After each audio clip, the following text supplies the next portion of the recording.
ሰላም ጤና ይስጥልን አድማጭ ተመልካቾቻችን የዕለቱን የአቢሲኒያ ሚዲያ የግንባር መረጃዎችን ይዘን ቀርበናል። እስከ ፍጻሜያችን ድረስ አብራችሁን ትቆዩ ዘንድ ግብዣችን ነው። በቅድሚያም አርዕስተ ዜናዎችን እናስደምጣችኋለን። ለከበባ የመጣው የብልጽግና ጥምር ጦር በከበባ ድባቅ ተመታ። የመሐመድ ተሰማ የብሪት ጎማ ጮቄ ላይ በ201ኛ ኮር ፈራረሰ። የአፋብን ሸዋ ጠቅላይ ግዛት አሳምነው ዕዝ በተቆጣጠራቸው ነፃ ቀጠናዎች ህዝባዊ አስተዳደር መዋቅር በመዘርጋት ትግሉን እያፋጠነ መሆኑ ተገለጸ። ከአፋብን ሸዋ ጠቅላይ ግዛት አሳምነው ዕዝ ሴቶች ጉዳይ መምሪያ የተላለፈ ወቅታዊ ጥሪም አለ፣ እናስደምጣችኋለን። አብራችሁን ቆዩ። ለከበባ የመጣው የብልጽግና ጥምር ጦር በከበባ ድባቅ ተመታ። ራሱን አየል ወረድ ኮማንዶ ብሎ የሚጠራው የብልጽግና ወንበር ጠባቂ ጥምር ጦር መነሻውን ከአረርቲ ከተማ በተላላኪው ሚኒሻ እየተመራ ወደ ፋኖ ቀጠና እንቅስቃሴ ያደረገ ቢሆንም በነበልባል ክፍለ ጦር ድባቅ መመታቱ ታወቀ። ለከበባ የመጣው የጠላት ኃይል በአፋብን ሸዋ ጠቅላይ ግዛት አሳምነው ዕዝ ከሰም 2ኛ ኮር በነበልባል ክፍለ ጦር በደፈጣ ውጊያ መመታቱን የኮሩ ህዝብ ግንኙነት አስታወቀ። ክፉኛ የተመታው የጠላት ኃይል መውጫ ቀዳዳ በማጣቱ ሽፋን እንዲደረግለት ጠይቆ በዙ 23 አግዞ ከባልጭ ወደ ክርስቶስ ሰምራ ያቀናው አባዳሌ በተባለ ቦታ በተዘጋጀለት ቦታ ገብቶ በተናዳፊዎች ፋኖች በተወሰደበት የደፈጣ እርምጃ ክፉኛ መመታቱ ተረጋግጧል። ከ300 በላይ የሚሆኑ ያገዛዙ ጥምር ጦር ለከበባ ቢንቀሳቀሱን ራሱን ከበባ ውስጥ ገብቶ በርካታ ኃይሉን ወደማይመለስበት ሸኝቷል። በዚህም አውደ ውጊያ ድንቅ የተባለ የደፈጣ ኦፕሬሽን የተካኑት ነበልባሎች የፊት ማጥቃታቸውን ቀጥለውም ውለዋል። ሙትና ቁስለኛውን በአምቡላንስ እና የሱዙ መኪና ጭኖ መመለሱ ሲረጋገጥ ሙትና ቁስለኞች ቁጥራቸው በውል አልታወቀም ሲል የግንባር መረጃችን አክሎ ገልጿል። የመሐመድ ተሰማ ጦር የብሪት ጎማ ጮቄ ላይ ፈራረሰም። የአማራ ህዝብ የራሱን አሳልፎ የማይሰጥ የሌሎችን የማይነካ ኩሩ ህዝብ ነው። ነገር ግን ጊዜ የሰጠው ቅል ሆነና ነገሩ ብልጽግና መራሹ የአብይ አህመድ ስርዓት የአማራን ህዝብ ረፍት በመንሳት በትውልድ ቀየው መታወቂያ እየጠየቀ ሰራዊት አዝምቶበት በርስቱ እንዳይኖር ንብረቱን እየዘረፈ ድፍን 3 ዓመት ሞልቶታል። ይሁን እንጂ ይህንን የሚቀበል አማራዊ ማንነት ስነልቦና በታሪክ ዛሬ ላይ የለም። ይህ ብሪተኛ ስርዓት 6 ክፍለ ጦር ሰራዊትና በመካናይዝድ ታጅቦ ወደ ጎጃም ጮቄ ቀጠና አሰማርቷል። የጮቄዋን ከተማ ዋበርን መቀመጫ አድርጎ ወደ ደባይ ሰዴና ስናን በሜካናይዝድ እየታጀበ እንቅስቃሴ ሲያደርግም ቆይቷል። ይህንን የተመለከቱት ከቡብኝ ወረዳ የወጡ ጀግኖቹ ስለ ጉዳዩ መነጋገርና ማቀድ ጀመሩ። ጠላት ወገን ላይ እያደረሰ ያለውን በደል እጅግ አበሳጭቷቸዋል። እቅዳቸውን ወደ ተግባር የቀየሩ ጀግኖች ከጠላት በርካታ ትጥቅን ስንቅ የማረኩ ሲሆን 1 ዲሽቃ፣ 1 ብሬን፣ 1 ስናይፐር፣ 5 የሞርተር ቅንቡላ፣ 42 ክላሽ፣ 1 አይኮን መገናኛ፣ 18 ኤፍ1 ቦምብ፣ 64 የክላሽ ካዝና፣ 32 ወታደራዊ ሻንጣና በርካታ የዲሽቃና የብሬን ጥይት እንዲሁም በርካታ የክላሽ አስቃጥላ ጥይትና ወታደራዊ ቁሳቁሶች የተማረከ ሲሆን የ10ኛ ክፍለ ጦር 4ኛ ሬጅመንት አመራር ከነ ሙሉ አባሉ ሙሉ በሙሉ ተደምስሷል።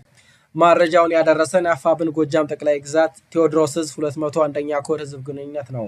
የአፋብን ሸዋ ጠቅላይ ግዛት አሳምነው ዕዝ በተቆጣጠራቸው ነፃ ባወጣቸው አውራጃዎች ዘላቂና ጠንካራ አደረጃጀት የመስረት ተግባር በከፍተኛ ወታደራዊና ፖለቲካዊ ቁርጠኝነት እያፋጠነም ይገኛል።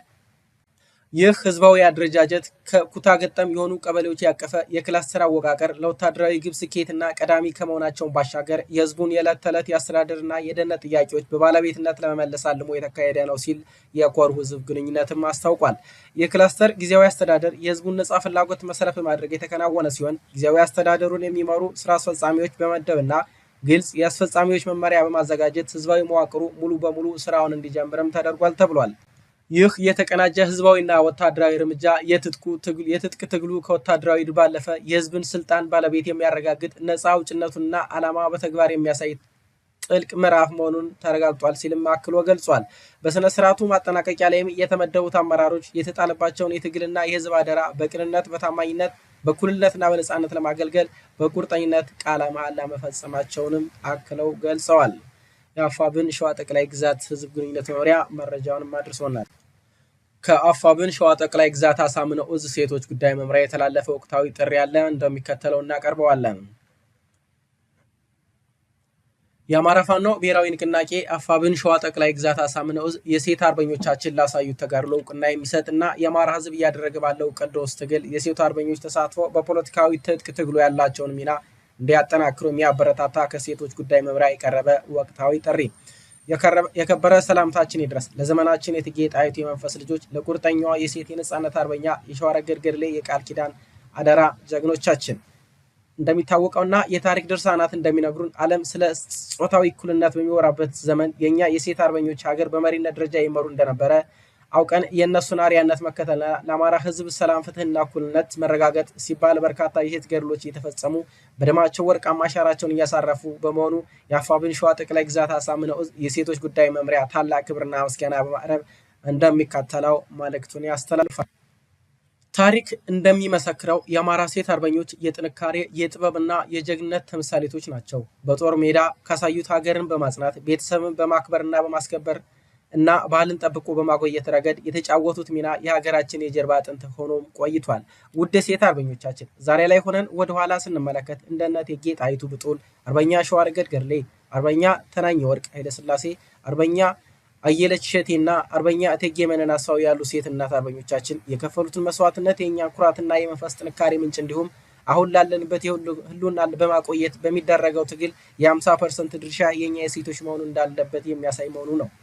አገዛዙ በአማራ ህዝብ ላይ ከሚያደርሰው መጠነ ሰፊ ጭፍጨፋ ባለፈ በሴቶች ላይ የሚያደርሰው ደፈራና ግድያ የከፋ መሆኑ ፀሐይ የሞቀው ሀገር ያወቀው የአደባባይ ሚስጥር መሆኑ እየታወቀ እኛ ሴቶች ይህንን ማንነትን፣ ታሪክን፣ ባህልን፣ እውቀትን እንዲሁም ጤናን ጭምር የሚያጠፋ የብልጽግና አገዛዝ በጦር ሜዳ አውድማ ተሰልፈን ልንታገለው ይገባል። በጽናትም እየታገልነው እንገኛለን።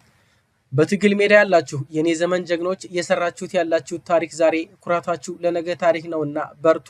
ጠላታችን የወደቀና የደቀቀ ነው፣ እናሸንፋለን። ለምታደርጉት ዘርፈ ብዙ ተጋድሎ በሰፊው አማራ ህዝብና በሙሉ የሴት አርበኞቻችን ስም ላመሰግናችሁ እወዳለሁ። ሁልጊዜም በአካልም በመንፈስም ከጎናችሁ ነኝ።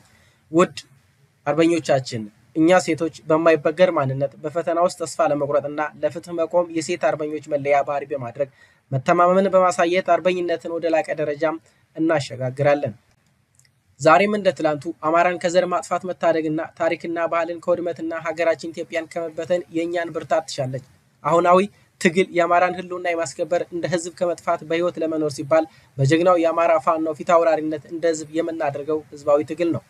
በመሆኑም እያንዳንዳችሁ ሴቶች በዚህ አማራ ብሔርተኝነት ትግል በፖለቲካዊ ትጥቅ ትግል ውስጥ ግንባር ቀደም ተሰላፊ ትሆኑ ዘንድ የሚከተለውን ጥሪዬን እናቀርባለን። እናቶችና እህቶች ራስን በማብቃትና ወሳኝ አካል በመሆን ለገዳይ ነሽና ለሚደፍርሽ